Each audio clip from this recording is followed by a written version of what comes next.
ഇന്ന് ഏപ്രിൽ 30. ഇന്നൊരു ദേശീയ സത്യസന്ധതാ ദിനം ആണ്. എനിക്കതൊരു പുതിയ അറിവായിരുന്നു. ഒരു സുഹൃത്ത് വാട്സാപ്പിൽ അയച്ചു തന്നൊരു പോസ്റ്റ് കണ്ടപ്പോഴാണ് ഇങ്ങനെ ഒരു ദിനാചരണം ലോകത്തുണ്ട് എന്നെനിക്ക് മനസ്സിലായത്. എന്തായാലും നന്നായി. ഏപ്രിൽ 1 ഏപ്രിൽ ഫുൾ ഡേ ആണ്. മറ്റുള്ളവരെ വിഡ്ഢികളാക്കാനും അസത്യം പറഞ്ഞ് പലരെയും വേദനിപ്പിക്കാനും അതേപോലെ തന്നെ അവരെ കളിയാക്കാനുമുള്ള ഒരു ദിവസമായിരുന്നു ഏപ്രിൽ 1. അപ്പോൾ ഏപ്രിൽ അവസാനിക്കുന്ന 30-ാം തീയതി ഈ ദേശീയ സത്യസന്ധതാ ദിനവുമാണ്. അപ്പൊ ഈ ഒരു മാസം കഴിയുമ്പോൾ ഇങ്ങനെ ഒരു ദിനാചരണം പ്രഖ്യാപിച്ചിരിക്കുന്നത് തീർച്ചയായിട്ടും ജനങ്ങൾക്ക് ഒരു വീണ്ടും വിചാരം ഉണ്ടാകാൻ വേണ്ടിയാണ് എന്നെനിക്ക് തോന്നുന്നു. ഇന്നിപ്പോൾ ലോകത്തിലെ ഏത് ജീവിതക്രമം എടുത്താലും അത് കുടുംബജീവിതമാണെങ്കിലും രാഷ്ട്രീയ ജീവിതമാണെങ്കിലും സാമൂഹ്യ ജീവിതമാണെങ്കിലും ഔദ്യോഗിക ജീവിതമാണെങ്കിലും എല്ലാം സ്വന്തം കാര്യത്തിന് വേണ്ടി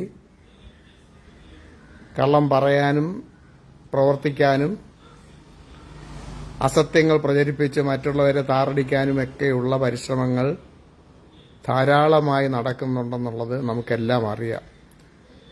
അതെല്ലാം വ്യക്തിപരമായി ഓരോരുത്തർക്കും വരുത്തിവെക്കുന്ന പ്രശ്നങ്ങളും അതിൽ ആ പ്രശ്നങ്ങൾ ഉൾപ്പെട്ട് അവർ വിഷമിക്കുന്നതുമെല്ലാം കണ്ട് സായുജ്യമടയുന്ന കുറെ പേരെങ്കിലും ഉണ്ടെന്നുള്ളത് സത്യമാണ്. ഹിരൺമയേന പാത്രേണ സത്യസ്യ അഭിഹിതം മുഖം. സ്വർണപാത്രം കൊണ്ട് മൂടിയിരിക്കുന്നു ഭൂമിയിൽ ശാശ്വത സത്യം. ഇതൊക്കെ നമ്മൾ കേട്ടിട്ടുണ്ട്. അത് പലപ്പോഴും ശരിയാണെന്ന് തെളിയിക്കുന്ന അനുഭവങ്ങളും ഉണ്ടായിട്ടുണ്ട്. ആടിനെ പട്ടിയാക്കി ചിത്രീകരിച്ച് ആടിനെ സ്വന്തമാക്കാൻ വേണ്ടി ഗൂഢാലോചന നടത്തി വിജയിച്ച കഥ നമുക്കറിയാം. ആ കഥ അതേപോലെ തന്നെ പല സ്ഥലത്തും ഇന്ന് ആവർത്തിക്കപ്പെടുന്നുമുണ്ട്. എന്തായാലും ഈ ദേശീയ സത്യസന്ധതാ ദിനത്തിൽ വാക്കിലും പ്രവൃത്തിയിലും സത്യസന്ധമായി പെരുമാറാൻ നമുക്ക് പഠിക്കാം. നമ്മുടെ വ്യക്തിജീവിതവും സാമൂഹ്യ ജീവിതവും രാഷ്ട്രീയ ജീവിതവുമെല്ലാം അങ്ങനെ ആയിത്തീരാൻ വേണ്ടി നമുക്ക് ആഗ്രഹിക്കാം. എന്തായാലും ഈ സത്യസന്ധതാ ദിനത്തെക്കുറിച്ചുള്ള ഓർമ്മപ്പെടുത്തലുമായി